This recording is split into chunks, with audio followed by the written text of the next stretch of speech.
Hello traders. Let's take a look at the S&P 500 with the RSI indicator as well as the Bollinger Band indicator. So these are just to get a big picture view of where the market is, what's the price action been, and what can be future predictions. So if we look at the RSI right now, very rarely does it get overbought and significantly overbought. This is a reading you get once in a few months. So it's not a very common signal. And typically it has a very high success rate, a win rate in calling tops and bottoms. So if you see the RSI here, it's quite extended.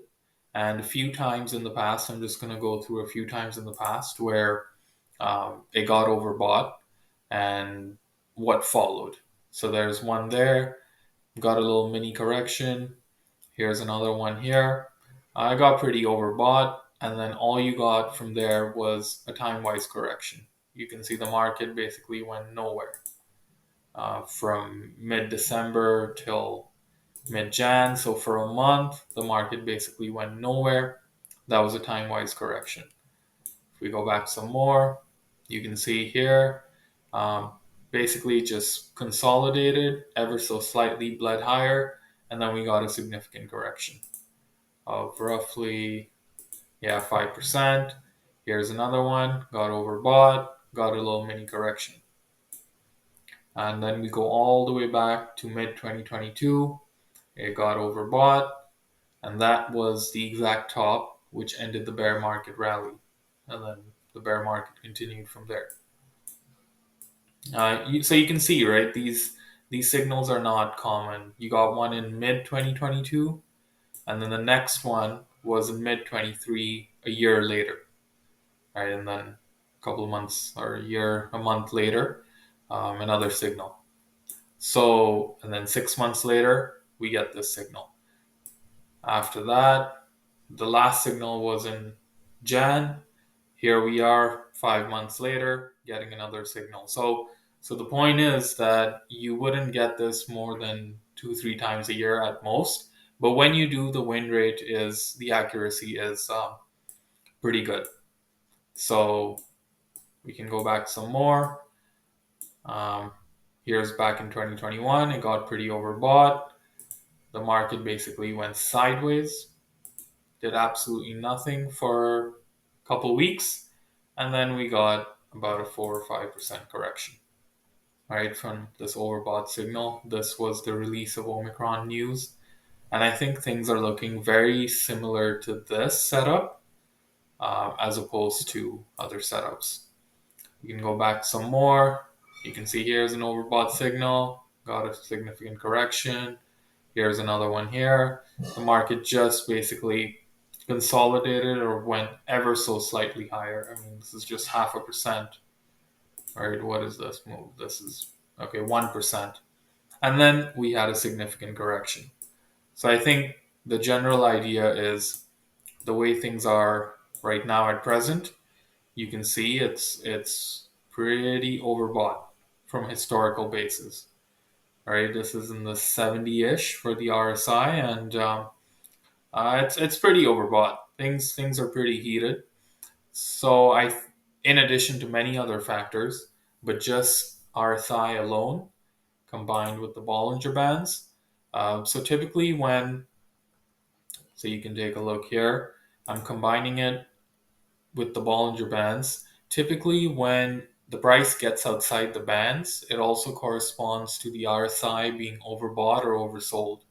So right now, you can see that the price has moved out of the bands and now it's basically bleeding up with it. Um, and we're getting an overbought reading. So that's typically how tops form. Now you can see the reverse, had a couple days outside the bands, almost oversold. That was a bottom. Um, you can see here, ever so slightly went outside the bands. That led to a correction. This one here went outside the bands, correction. Up here went outside the bands. Then it just consolidated for a few days, and then we got a reversal. we can go back here. You can see just a couple days outside the bands. That was a swing low. And here again. So in general, you can see that there is a correlation between when it's overbought and price is also at on the upper end, so it's on the edge, or it's sticking its head outside the bands. So right again over there, just started to peek its head outside the bands, and that was a top, a local top, not a final top, but just a general idea, right?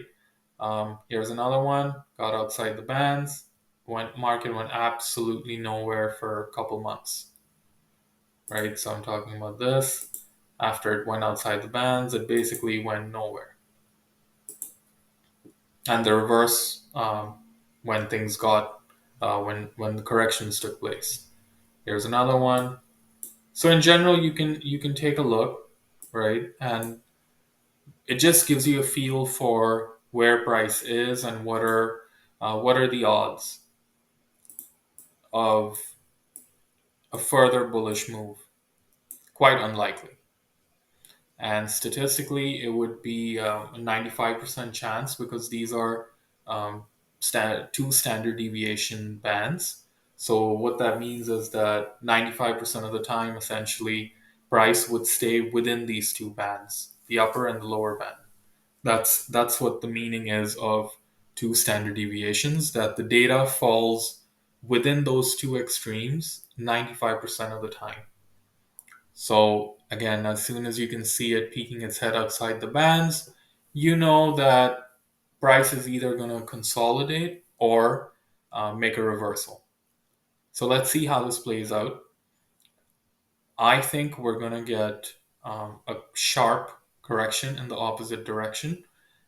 We're not going to get a time-wise correction. Over here, we did.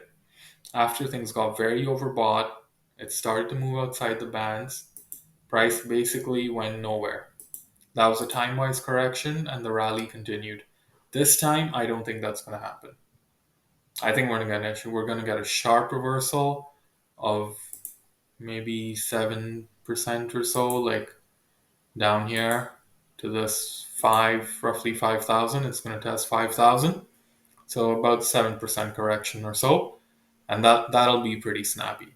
That's what I am expecting, and that's how I'm currently positioned. All right, I'll end it for now. And thank you. Please leave your feedback.